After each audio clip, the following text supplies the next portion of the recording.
Welcome back to Microsoft Flight Simulator with the Rude Man. I was sitting, it's a Thursday evening, it's quiet, I didn't have anything else to do, and I felt like taking a little bit of a flight, and I decided maybe I would start kind of like a world tour type thing.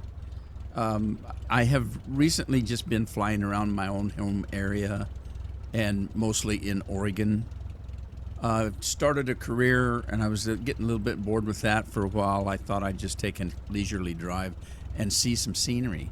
So, sticking close to home again, I'm in Vancouver, Canada, and I have filed a flight plan to Seattle, Washington. And I did that because it's about an hour or so flight. Might take me a bit longer than that because I tend to take my time. But let's see if I can show you the flight plan.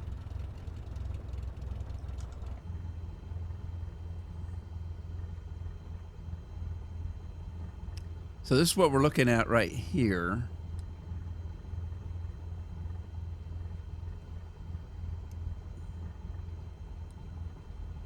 So we're going to start out in Canada. We're sitting right here. And we're going to take a scenic tour to Idney, Disco, up here to Tau, and then down the peninsula into Seattle, and we'll end up at Seattle Airport, or I think maybe it's Renton Airport. I can't remember what I chose. We could actually probably look at it. Okay. So we're going to from CYYVR, which is in Vancouver, to K Seattle. And so we'll end up at the international airport there.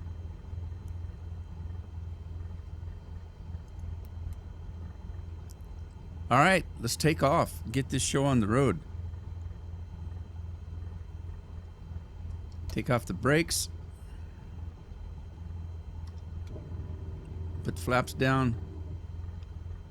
And we're off.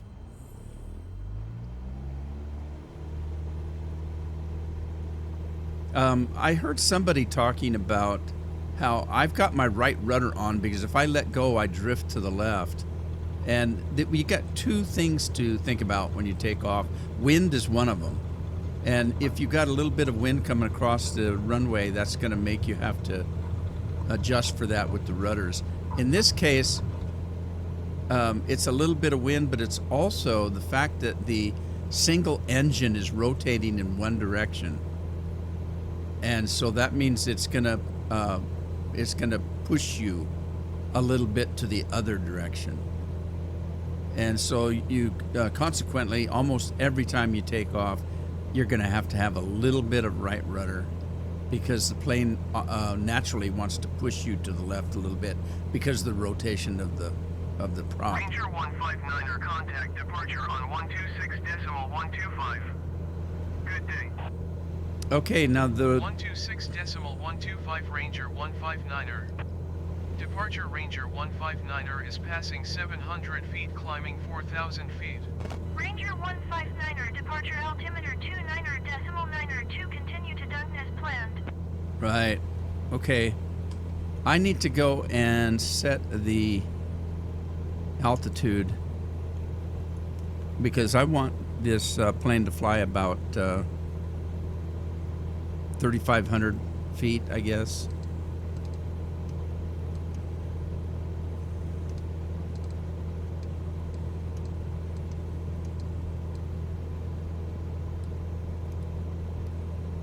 I don't want to get too high because if I do, you won't be able to see anything.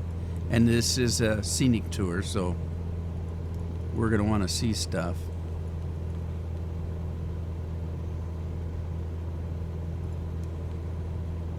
Alrighty, let's get that set there. Ranger 159er, please expedite your climb 4,000 feet. Well, they want me to go to 4,000 feet. Well, toodly-doo for that.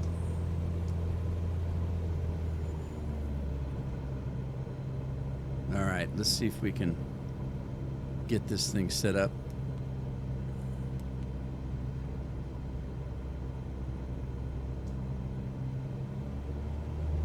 Give it a little bit of fuel.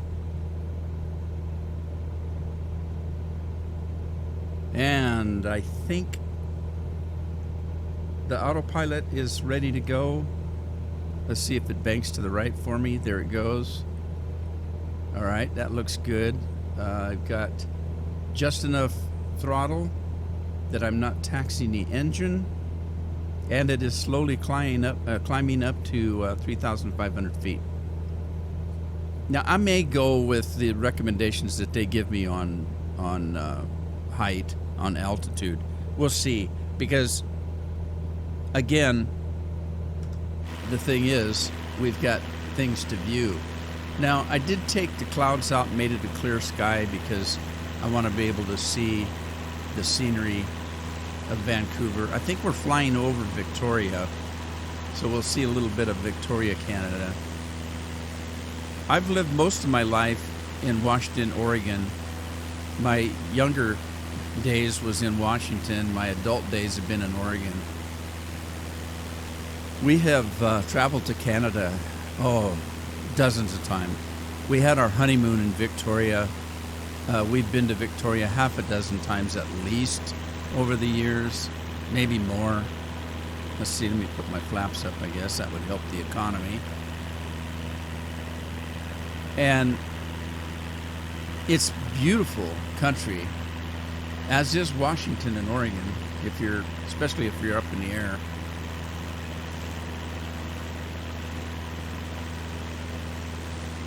So we've come over by car into Victoria and Vancouver. We spent time at Whistler Mountain, just north of Vancouver.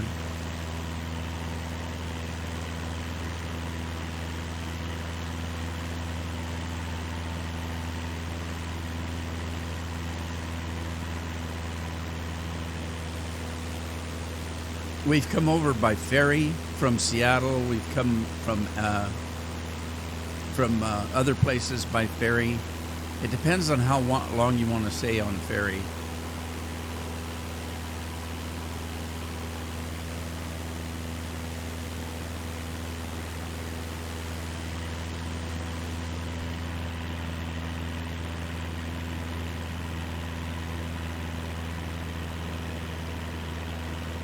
Yeah, one of the ferry trips we took was on a hydrofoil.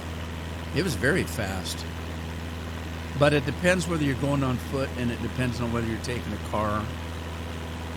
Most of the time, we took the ferry, and if we needed a car, we would just rent one. There's plenty of stuff to do within walking distance, and if you did need something, depending on the time of year, if it's nice weather, one year we rented mopeds and got around to everything we wanted to see. And it was actually kind of nice because we took the mopeds in places we probably wouldn't have driven.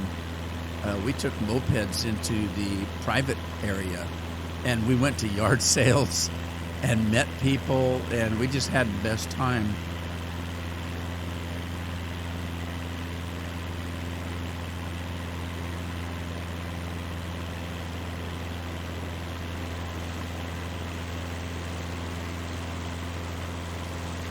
Isn't that pretty? By the way, I started out this trip at about 9-something in the morning. I didn't want to run into... it's not going to be a problem running out of daylight because the trip isn't that long. But I wanted to get some sunrise and that kind of thing. Isn't that pretty?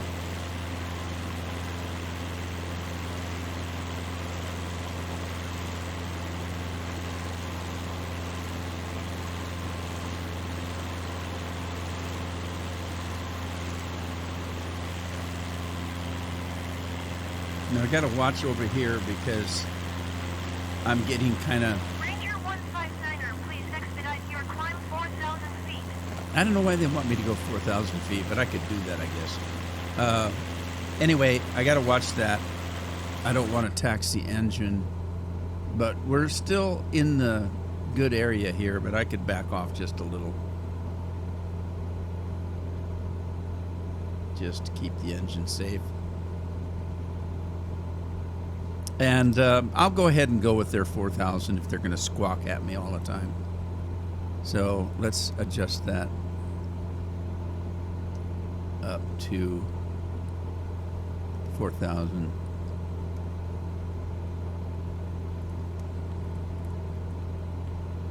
We'll just do it at a slow pace. That should keep them happy.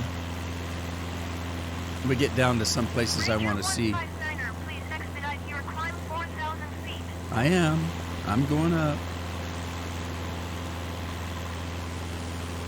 Bye-bye, Vancouver.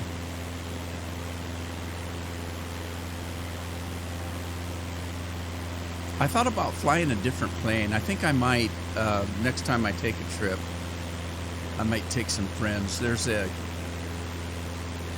Cessna Caravan that's kind of like a, well, it's a little bit bigger than a soccer mom's van.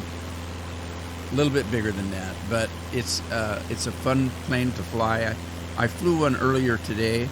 It's a turboprop, and it flies very easily. And if you've been watching any of my stuff, which I haven't got a lot out, I just started playing a game a few days ago, but I've been having trouble with some of the landings, and some of the landings that I've had to make is I've been doing that career mode, and I've been hauling cargo into the bush, and I've been landing on grass and dirt, air runways, and this caravan can land on very short runways. It's unbelievable. And you can come in you can be too high and still come in, because you can come in at very slow speeds. And in some respects, the plane kind of flies itself.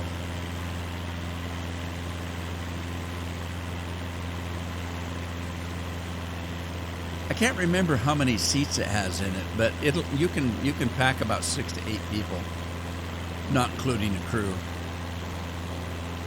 It's just me and my co-pilot here.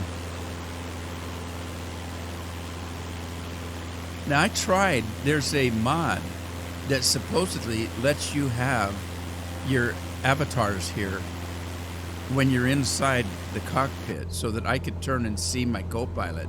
It doesn't work.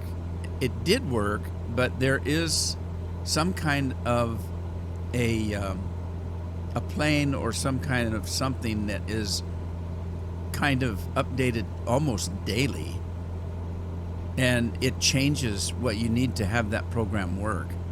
So I just took it out. I couldn't make it work. I thought this concept was kind of cool, though. It is a little bit spooky to go inside the cockpit and see that there's nobody there, including me.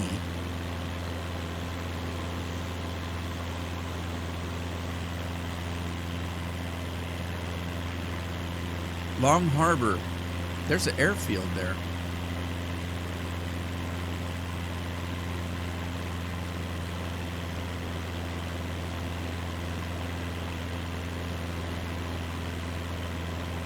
Yeah, that caravan, you can cut your throttle down to like 75%, and it still wants to climb. It's unbelievable. When I first saw it, I thought, oh wow, it's going to be a while before I can fly that. But the thing is that the cockpit is real similar to this one. The only difference is there's 3 monitors. There's this one.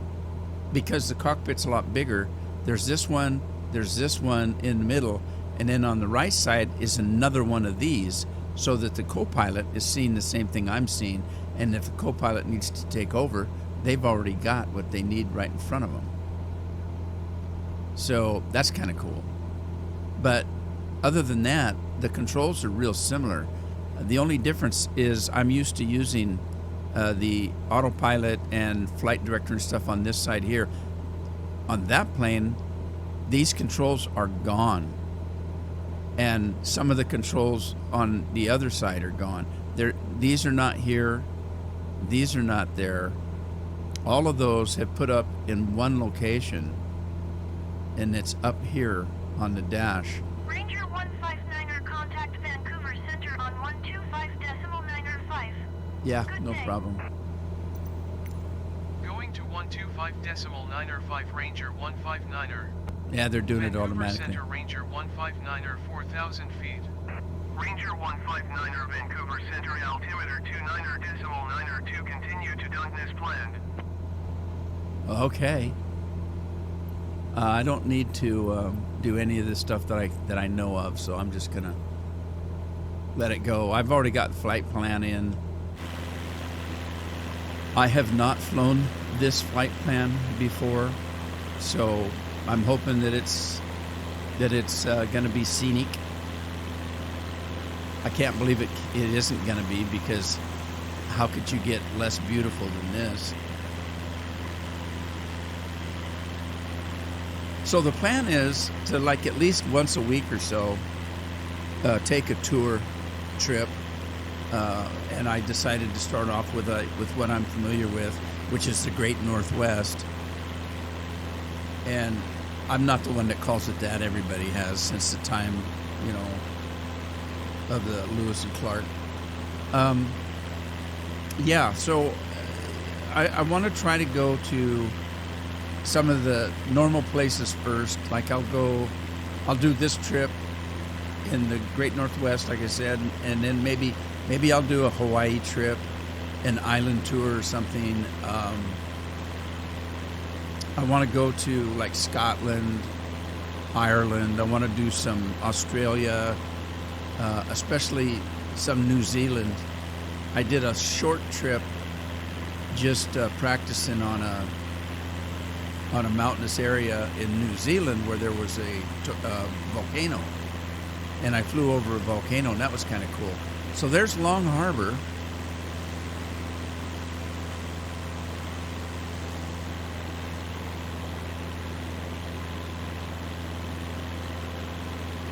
Ravenfield up on a hill up there. That'd be interesting.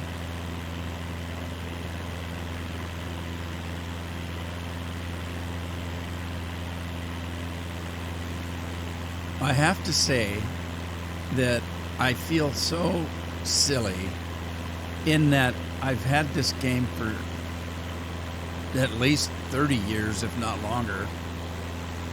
And I never could get into it because I thought it was too damn hard. And I wasn't wrong. There's a lot of learning to do. But it came to me pretty quickly because I did the one thing I told you is important to do if you're anything like me. I mean, and that is to pick a plane and stick to it until you're good at flying it. And then, as I found out with the Caravan, when I first looked at the Caravan, it's got much more buttons and knobs and switches than this one does, but it's all laid out similar, and it uses the same GPS and everything. So once I'm used to that, it wasn't such a culture shock to move up into a bigger plane. I was already familiar with how to set the GPS and get a flight plan done, all of that kind of stuff. So, but it was all because I stuck to that one plane, this one plane. 0469er Juliet, flight level 190. Generic November 0469er Juliet, Vancouver Center, continue as planned. Victoria International. I did make a trip from Victoria the other day to Portland, I think. No, it wasn't. It was to my home on the coast. It was interesting, but I wasn't very good at flying. It was kind of scary. So it was pretty much just a short trip.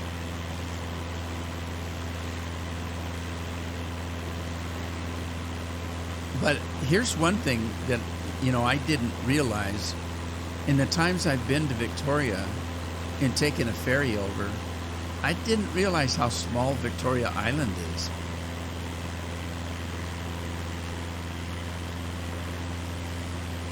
And it kind of goes hand in hand with that comment that I've made many times in the last couple of days, that things look so much different from the air. If I was standing in Victoria, you don't really even realize you're on an island.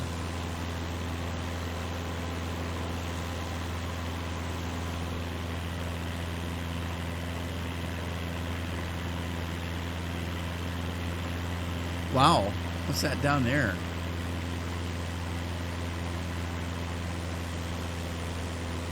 Now, Raven Field I thought was on a hill, and it's not. That looks like some farmer's land down there. Look at all the... Wow, that's weird. It's like those houses are built on lava or something.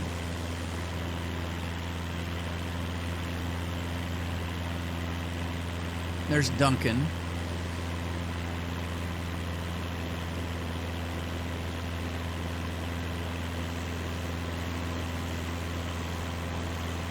Cowichan Bay.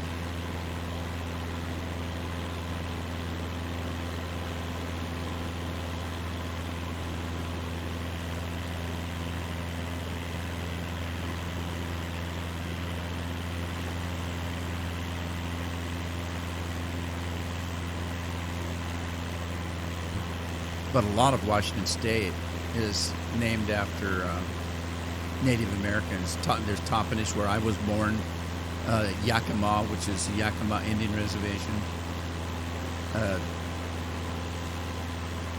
Buena, Wapato,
Now, I didn't live on the reservation.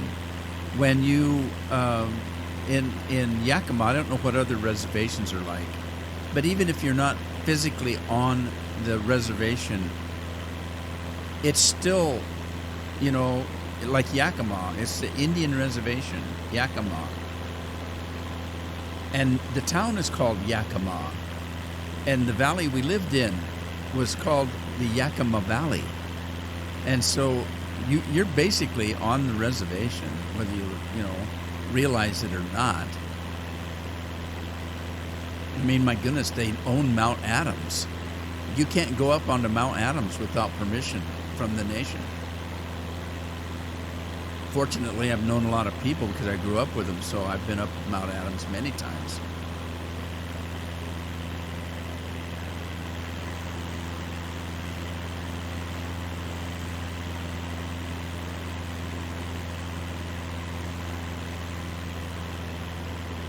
Wow, is that a house up on that hill? It looks like it's going to slide off from here. It's probably a good thing I'm at 4,000 feet. I don't know if I'd have got over that. Probably. Yeah, I got plenty of room to get over that. I don't want to clear the tops of the trees, though. I've talked many times to people that live in other countries, and, they know that America is large. But they don't realize how much is uninhabited. I mean, these forests like this are everywhere. And there may be one house up here.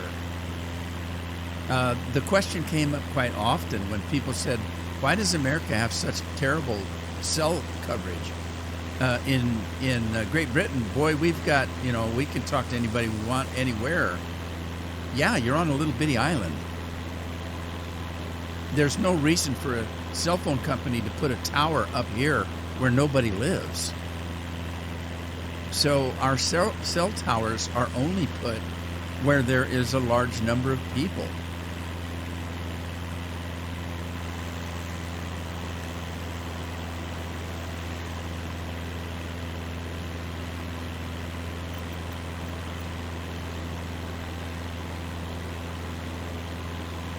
Yes, we're still in Canada, I guess. But, you know, this area doesn't look any different in the States. Vancouver Center, Dater Charlie. Golf Golf Zulu Victor flight level 320. Dater Charlie. Golf Golf Zulu Victor Vancouver Center continue as planned.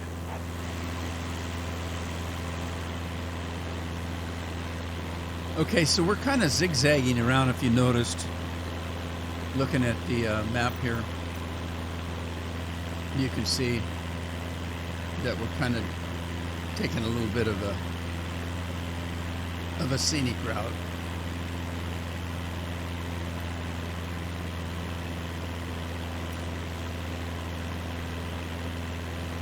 It's awful beautiful country.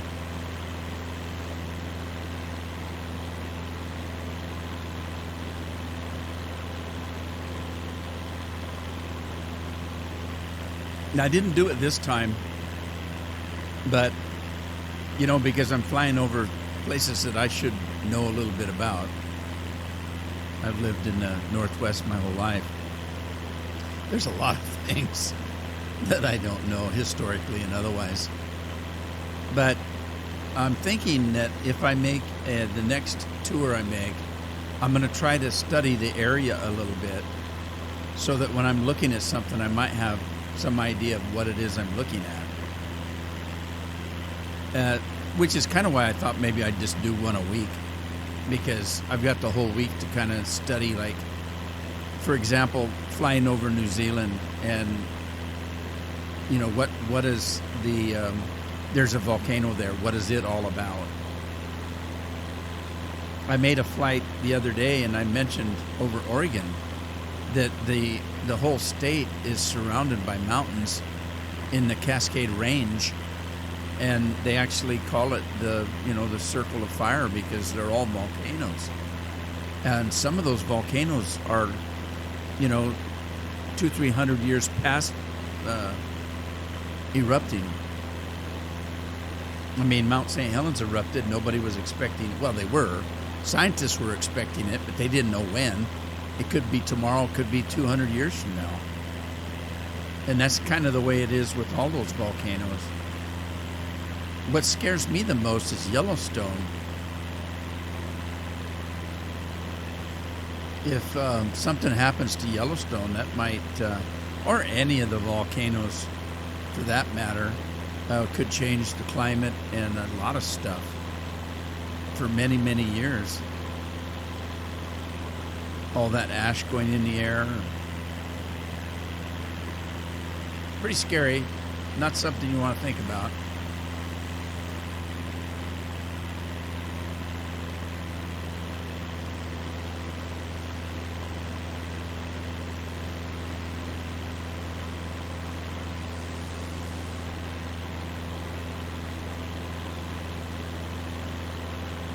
All right, hang on. I'm going to do something just for aesthetics. I'm gonna make it a little bit later in the day because I thought I would have more sunlight. Generic 69er Juliet, contact Seattle Center on 125.1. All right, I brought the sun up a little bit. It's about noon-ish. It's a little bit afternoon, but bring the sun up a little bit. It really didn't make that much difference, did it? But it's the time of year also. The sun is low in the sky this time of year.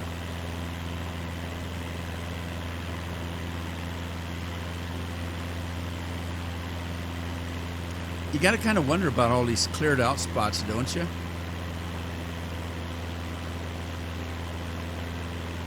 That looks like there's roads up here. Might have been logging roads. Hard to say.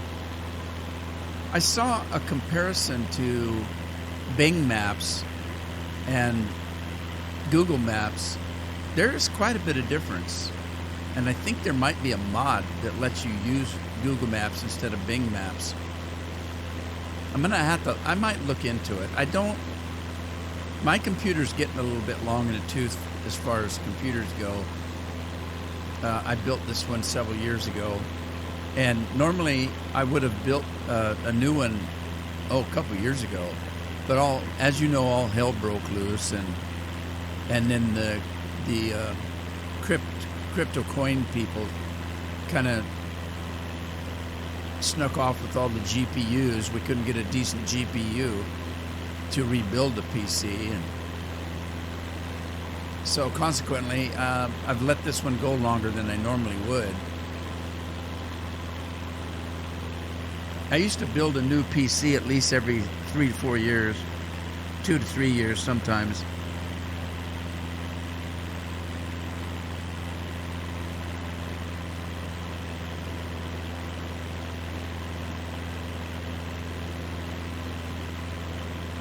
And this one is a little bit behind the times because at the time I bought it, I bought the parts, by the time I bought the parts to build it, the 1080 Ti for the win was a really good GPU, and it still is. The 2000 series were just coming out, and now of course we're in the 3000 and looking forward to bigger and better.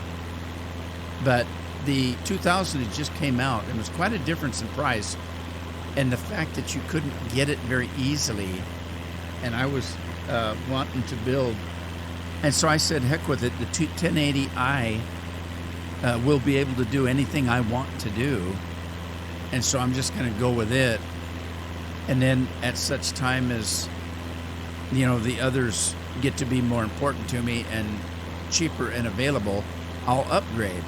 Well, that time didn't really come. I'm still doing quite a bit with the 1080i, 1080 Ti. I'm in 4K right now. I've got a 4K monitor. I record in 4K. I don't have too much trouble. I'm running this on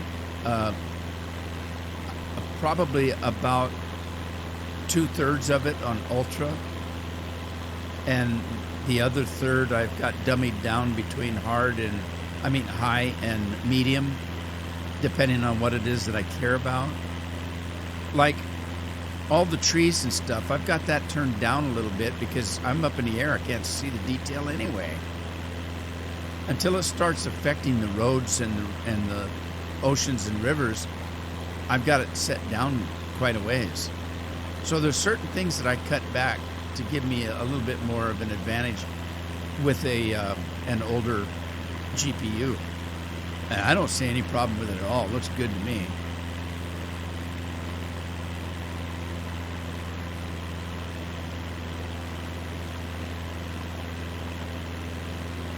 So I'm going to be going over water again. I don't see any point in dropping the elevation down. So I'll wait. When I get across the water, I'll come down to 3,500 again and see if they scream at me for that.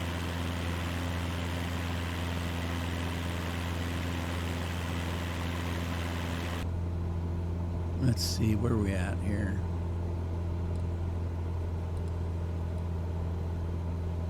Okay, there we are. So we must be headed here. And then we'll be heading back into Seattle. So, yeah, I don't know. I guess we're about halfway. Interesting.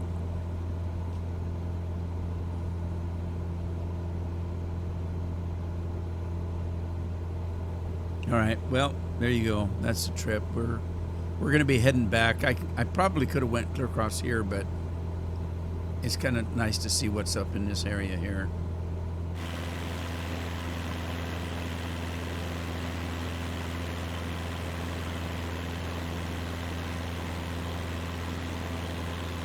I thought about these trips, and I thought about the time that it takes. As you can see, this isn't exactly the same as me working on a farm in Farm Sim and having a million chores to do. We're flying, and I'm not even flying. The plane's, it's on autopilot. Ranger 159er, contact Seattle Center on 125.1. All right, so we're moving into Seattle on the comms. 125.1 Ranger 159er. Seattle Center Ranger 159er 4,000 feet. Ranger 159er Seattle Center altimeter 29er.9er 2 continuous planned. All right, so that's the barometer, and the barometer is set to 2992, just like they're suggesting. The barometer is interesting. If you notice, I'm flying at 4,000 feet. So what I've been told is that goes by the barometer. So when you're setting a flight plan, you need to look at the barometer of where you're going to be flying, and you need to adjust that because the altitude depends on the barometer. If the barometer changes, then the altitude changes. So if you had two planes flying up here close by each other, and one of them had the barometer set like it's supposed to, and the other one didn't, and you say you want both of them flying at 4,000 feet, one of them's not going to be at 4,000 feet. The person that has the correct barometer is going to be at 4,000 feet. The person that has the incorrect one is going to be 3,000 or 5,000 feet. It's not going to be equivalent. So you really have to watch the barometer. It's something that, you know, as you can see, it's right here prominent on the console.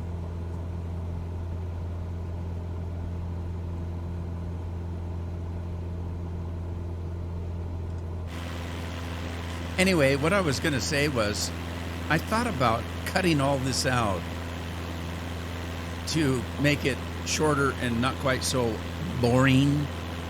Then I got to thinking about, if somebody's playing this game, they're going to have the same situation I am.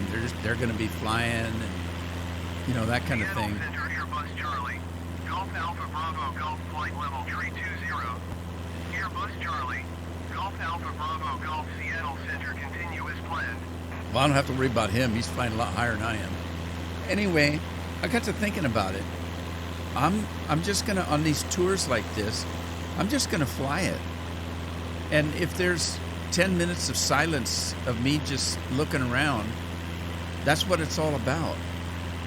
And I know what I do when I watch people do this. I've got something else going that I can do while I'm enjoying the flight, if you know what I mean. I might be watching a separate YouTube page while I'm watching. I've got one on each computer or one on each monitor.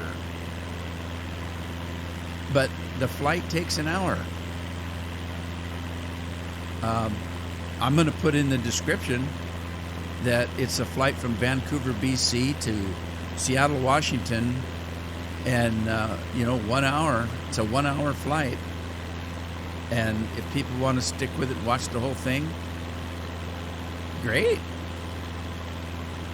If you don't, I don't think I want to cut it down just for that reason. I mean, I have some of my videos already. I've cut out some of the boring flight. I do the takeoff and the landing and say, there you go. It's not that kind of game.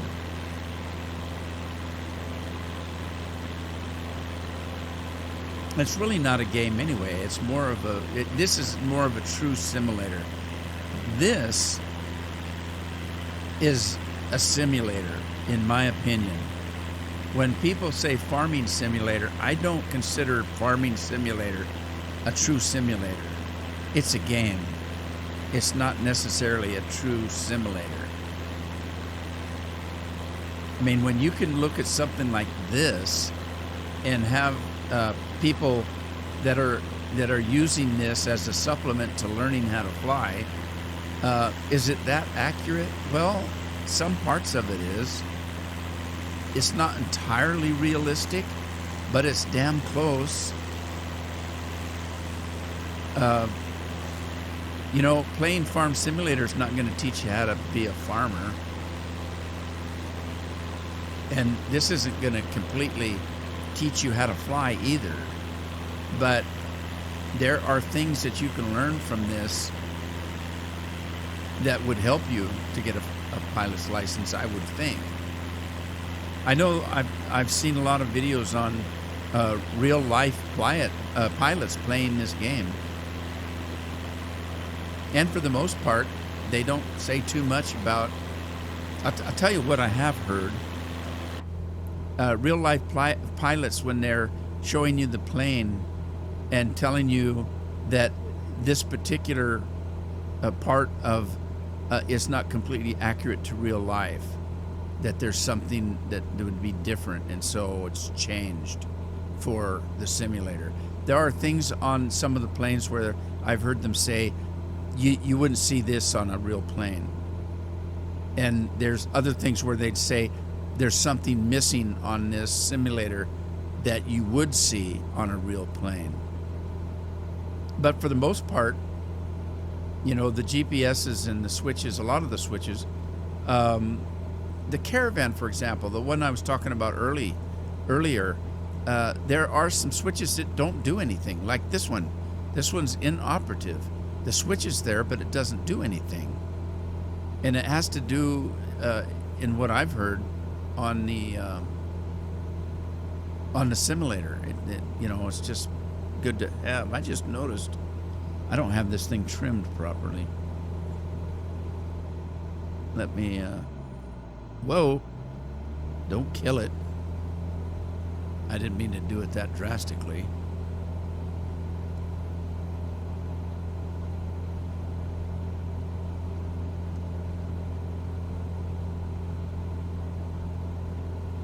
All right, just adjust those two things.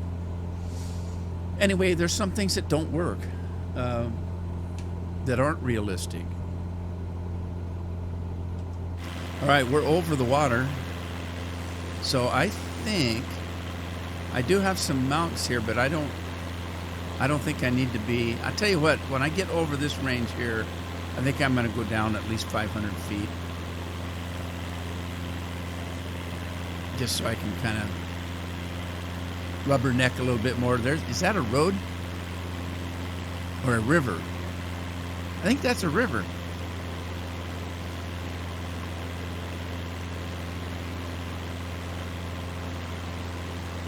Yeah, that's a river.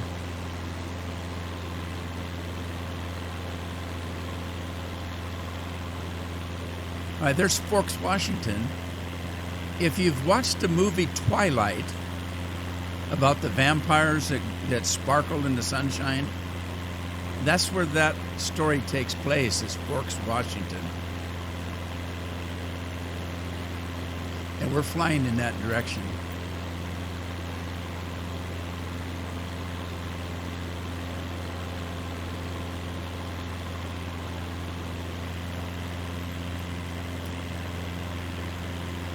We'll see what happens when we get there. But yeah, Oregon at some point, and I can't remember when, it's probably maybe in the 80s or so, the 90s for sure, started being real popular for filmmaking. In Astoria, Airbus Alpha Bravo Golf contact Vancouver Center on 125.905.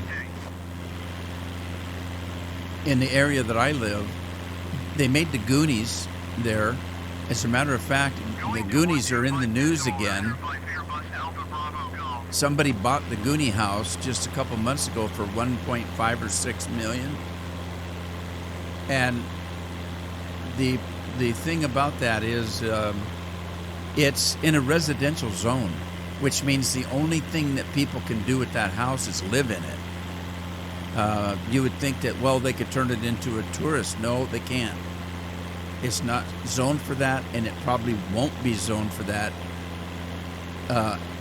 because they don't want the trouble that would go around of that, turning that into a tourist zone. There are too many other people that own property there that would be a little upset. Anyway, Goonies there. Short Circuit, that robot movie, was made in Astoria. Funny story about that is, if you watch that movie, the girl that lives up on the hill that overlooks the Megler Bridge, she's in her kitchen looking out the window having a morning cup of coffee, and the sun is coming up. In the direction she's looking is west. The sun goes down in the west, on the west coast. The sun sets in the west, but they needed it to be morning with the sun coming up for the scene, so they just ignored that. There's also the fact that they make it sound like if you jump in the car and drive 5 minutes, you're in Seattle. That's not true either. It's a couple hundred miles. Well, it's at least 150 miles. Anyway, that was kind of funny. There's been a lot of others. The Teenage Mutant Ninja Turtles were made in Astoria. Free Willy was made in Astoria.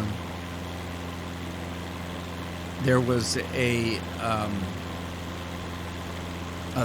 thriller, drama thriller. Oh God, what was the name of that? Oh shoot, I shouldn't have brought it up. I don't remember.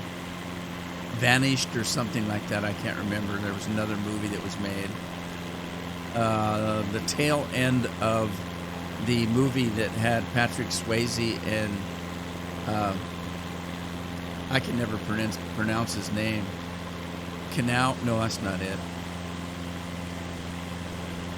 Reeves. Gosh, I can't think of how to pronounce his name. That's interesting. Keanu Reeves. They made a movie where they were bank robbers. Well, he wasn't, but Patrick Swayze was. At the end of the movie, they kind of catch up with each other at the very end of the movie, and it's supposed to be that they're surfing. The problem was that they were filming at the wrong time of the year, and they were filming in Hawaii, and they couldn't get the film done because there were too many tourists, and it was supposed to be, you know, a dark and gloomy, stormy kind of a day, and so they brought the filming to Oregon, and they filmed off the Oregon coast, the surfing, and they did it in Seaside, which is again right in the area that I live.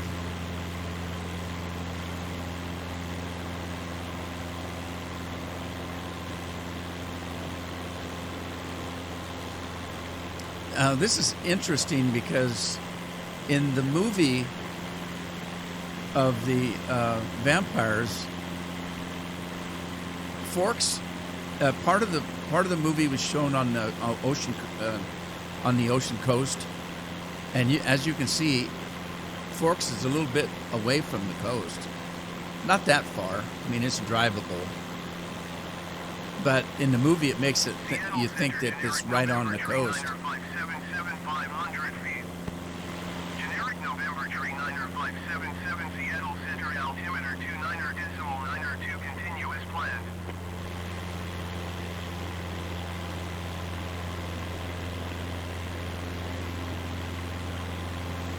Looks like we're flying to the ocean. We better turn pretty soon.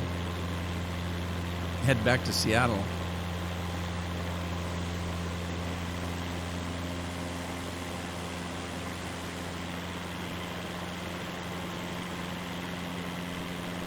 Hope my fuel's holding up. Yeah, I got half a tank. I didn't fill it. I didn't want the weight. I thought that I put about 75% fuel in. That's an airport. Sweet.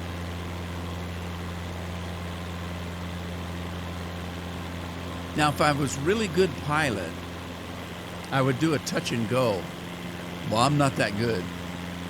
So I'm going to be practicing in the next few weeks doing touch and goes.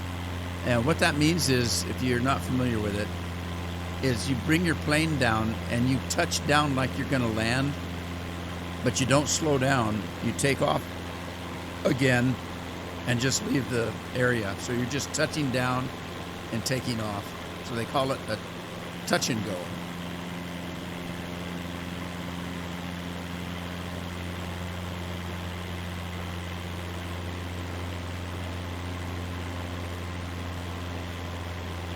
when I really get a lot of experience here, and not a little bit more than the 1 week I've been playing, I want to kick in the actual real weather. I tried that the other night, and we're having some nasty rainstorms. Winter storms are really bad. And I tried to fly out. Oh my God. I was getting beat up like nobody's business. The winds were just terrible. I almost didn't make it off the runway.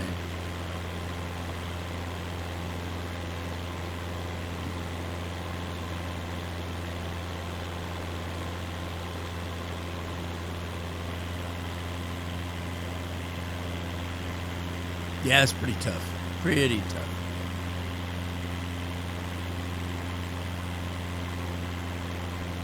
I guess I could come down. Let me drop it down a little bit. We're going to do altitude and drop it down.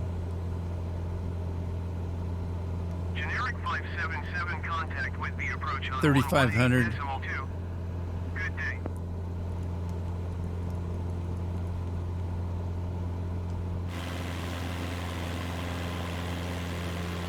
Going to 118.2 generic 577.